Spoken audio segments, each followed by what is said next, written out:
الحمد لله رب العالمين والصلاة والسلام على أشرف الأنبياء والمرسلين وعلى آله وصحابه أجمعين.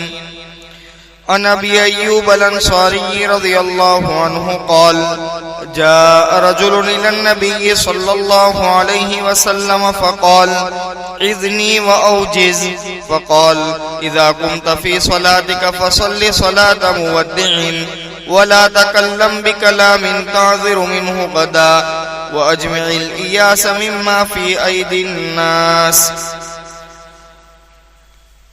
او کما قال علیہ الصلاۃ والسلام. حضرت ابو ایوب انصاری رضی اللہ تعالیٰ عنہ فرماتے ہیں کہ ایک مرتبہ نبی کریم صلی اللہ علیہ وسلم کی خدمت اقدس میں ایک شخص حاضر ہوا اور نبی کریم صلی اللہ علیہ وسلم سے یہ کہنے لگا: اذنی و اوجز، کہ آپ مجھے نصیحت کیجئے. اور پھر آگے قید لگائی کہ نصیحت بھی کرو لیکن مختصر کرنا، چھوٹی سی نصیحت کر دو. نبی کریم صلی اللہ علیہ وسلم نے اس کی اس درخواست پر اس شخص کو 3 نصیحتیں فرمائی. کوشش یہ کرنی چاہیے کہ انسان نبی کریم صلی اللہ علیہ وسلم کی ان تینوں نصیحت کو سمجھے اور اس کے مطابق اپنی زندگی کو گزارنے کی فکر کرے.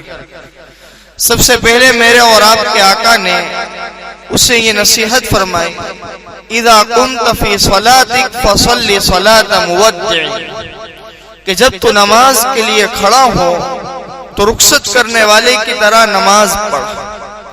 دوسری نصیحت یہ فرمائی: وَلَا تَكَلَّمْ بِكَلَامٍ تَعْذِرُ مِنْهُ غَدًا، کہ کبھی اپنی زبان سے ایسی بات مت کہنا کہ جس کے بعد تجھے اس کے لیے عذر پیش کرنا پڑے. اور تیسری نصیحت یہ فرمائی: وَأَجْمِعِ الْإِيَاسَ مِمَّا فِي أَيْدِي النَّاسِ، کہ لوگوں کے ہاتھوں میں جو کچھ بھی ہے اس سے نا امید ہو جا. امید اگر تجھے لگانی ہے تو صرف اور صرف اللہ تبارک و تعالی کی ذات سے ہی تو امید لگا. یہ 3 نصیحتیں میرے اور آپ کے آقا تاجدار مکی و مدنی محمد عربی صلی اللہ علیہ وسلم نے فرمائے.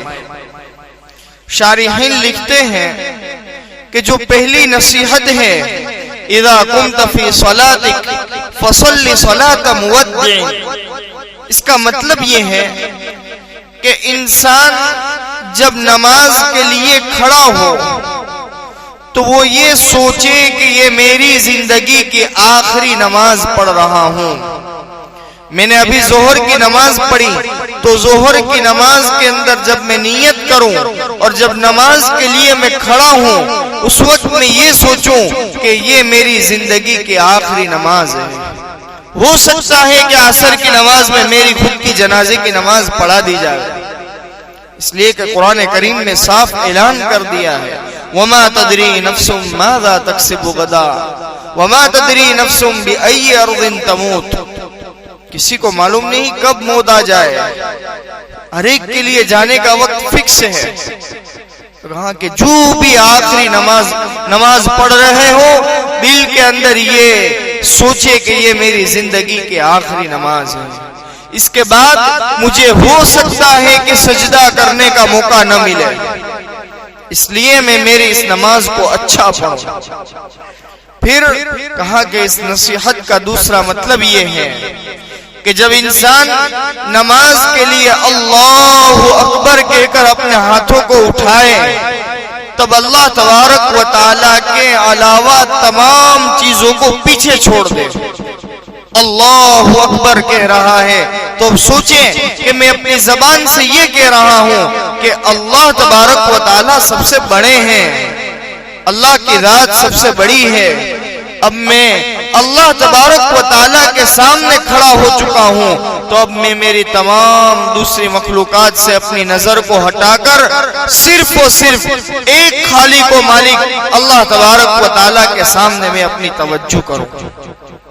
تو یہ ہے پہلی نصیحت کا مطلب کہ جب نماز کے لیے کھڑا ہو تو ایسا سمجھے کہ میری زندگی کی آخری نماز ہے، اور یہ سوچے کہ میں اللہ رب العزت کے سامنے کھڑا ہوں، مجھے کس طرح نماز کو پڑھنا چاہیے۔ اور شارحین لکھتے ہیں کہ یہ ہر عمل کرنے سے پہلے انسان کو سوچنا چاہیے، صرف نماز نہیں، ہم جو بھی عمل کریں اس عمل سے پہلے ہمیں یہ سوچنا چاہیے کہ یہ میری زندگی کا آخری عمل ہے، یہ عمل میں اللہ تبارک و تعالیٰ کو راضی کرنے کے لیے کر رہا ہوں۔ ایک بزرگ کے متعلق لکھا ہے کہ جب ان سے پوچھا گیا کہ آپ نماز کس طرح پڑھتے ہیں تو عجیب و غریب جواب دیا، فرمایا کہ جب نماز کا وقت شروع ہو جاتا ہے تو میں فرائض اور سنن اور آداب کی رعایت کے ساتھ کامل اور مکمل وضو کرتا ہوں، پھر قبلے کی طرف کعبۃ اللہ کی طرف میں متوجہ ہو جاتا ہوں، جنت کو دائیں جانب، جہنم کو بائیں جانب، پل صراط کو نیچے، موت کو پیچھے، اور اللہ تبارک و تعالیٰ کو علیم اور خبیر تصور کر کے اس خیال کے ساتھ میں نماز پڑھتا ہوں کہ یہ میری زندگی کی آخری نماز ہے۔ اور ان سے پوچھا کہ آپ یہ کتنے سال سے اس طرح نماز پڑھ رہے ہیں؟ تو کہنے لگے کہ میں 40 سال سے اس طرح نماز پڑھتا ہوں۔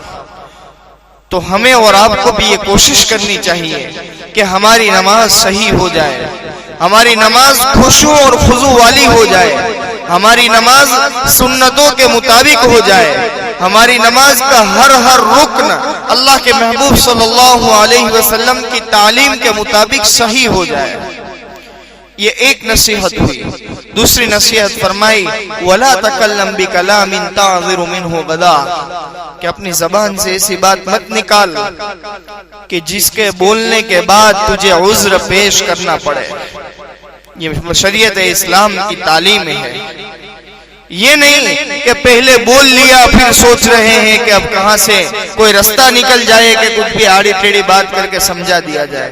مذہب اسلام کی تعلیم یہ ہے کہ پہلے تولو پھر بولو، اپنی زبان سے نکلنے والے جملے کو تولا جائے کہ میں جو جملہ بول رہا ہوں وہ جملہ سنت اور شریعت کی حیثیت سے کیا ہے، اس جملہ بولنے سے کیا میرا اللہ مجھ سے ناراض تو نہیں ہو جائے گا؟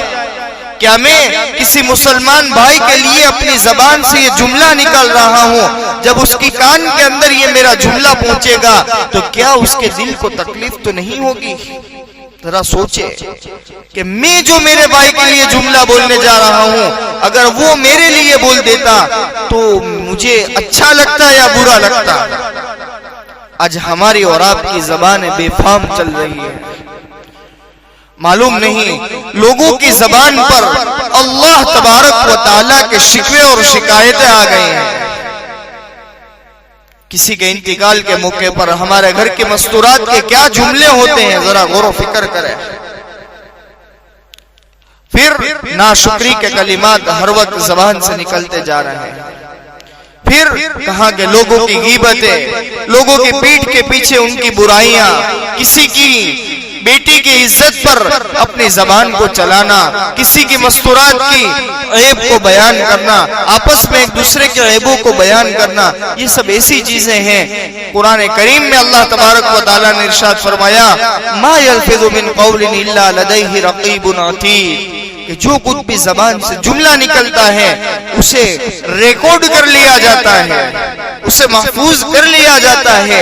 ایک وقت آئے گا کہ جب اعمال نامے کھلیں گے وہاں تمہیں پوچھا جائے گا کہ یہ جملہ جو تم نے بولا تھا اس کا جواب دیجئے۔ ہاں تو اپنی زبان کو استعمال کرنے سے پہلے انسان سوچے، یہ اس حدیث کے اندر بتلایا گیا ہے۔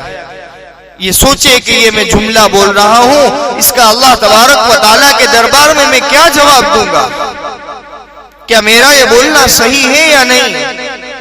بے وقوفی کی علامت یہ ہے کہ بولنے کے بعد اسے سوچے، اور عقل مندی کی علامت یہ ہے کہ پہلے سوچے، اس جملے کو تولے اور اس کے بعد اپنی زبان سے بولے۔